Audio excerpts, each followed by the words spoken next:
दो की रामपुर नाम के एक गांव में सूरज रमेश नाम के दोस्त रहते थे। रमेश के परिवार में वो और उनकी पत्नी दोनों रहते थे। रमेश एक ईमानदार और मेहनती इंसान था।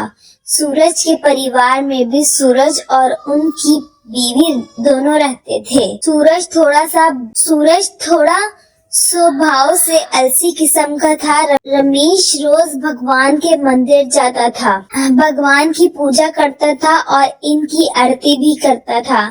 भगवान की पूजा और आरती करने के बाद सारा दिन अपना काम करता था। रमेश सभी रास्ते से निकलता था, तब सभी के साथ अच्छा व्यापार करता था और सभी की मदद करता था।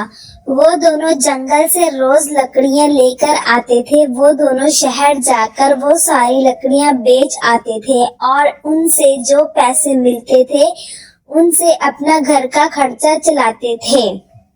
एक दिन की बात की रमेश और सूरज दोनों जंगल में लकड़ियां लेने के लिए जाते हैं। वो दोनों जंगल में से सूखी लकड़ियां निकाल कर अपने जीवन का गुजारा करते थे। तभी इन दोनों के साथ कुछ घटना बनती है। रमेश का पैर एक पत्थर से टकराता है और वो जमीन पे गिर जाता है। दूसरी ओर सूरज थोड़ा आगे निकल जाता है। सूरज को सोने से सुकून के भरा हुआ एक मटका मिलता है। सूरज घर आकर अपनी पत्नी को सारी बात बताता है और वह सोने के सुकून से भरा हुआ मटका दिखाता है। सूरज खुश होते हुए अपनी पत्नी को कहता अब मुझे रोज रोज जंगल में लकड़ी लेने नहीं जाना पड़ेगा, अब हम इन सिक्कों से ऐश करेंगे। दूसरी और रमेश बहुत ही परेशान था। वो अपनी पत्नी से कहता है, मैंने कभी किसी के साथ बुरा नहीं किया है, फिर भी मेरे साथ ऐसा हुआ है। अब जंगल में कौन लकड़ियां लेने जाएगा? इस सूरज को तो सोने से भरा सिक्के का घड़ा मिल गया है। अब परेशान मत हो, ये सब कुछ ठीक हो जाएगा।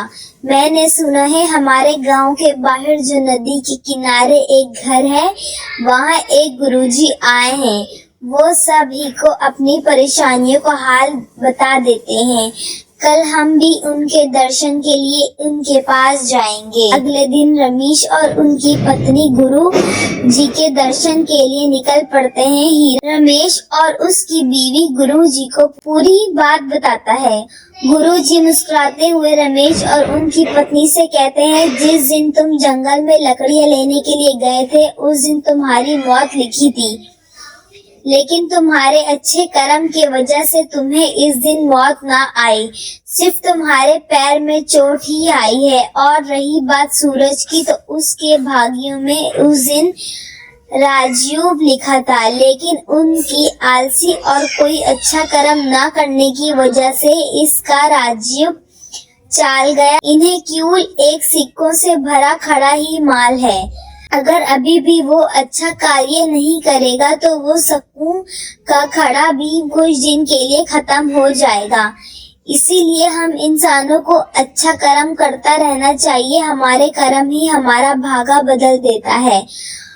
हमारा अच्छा या बुरा करना ही हमारा भाग्य बदल देता है। ये बात सुनकर रमेश और उनकी पत्नी को सारी बात समझ आ जाती है।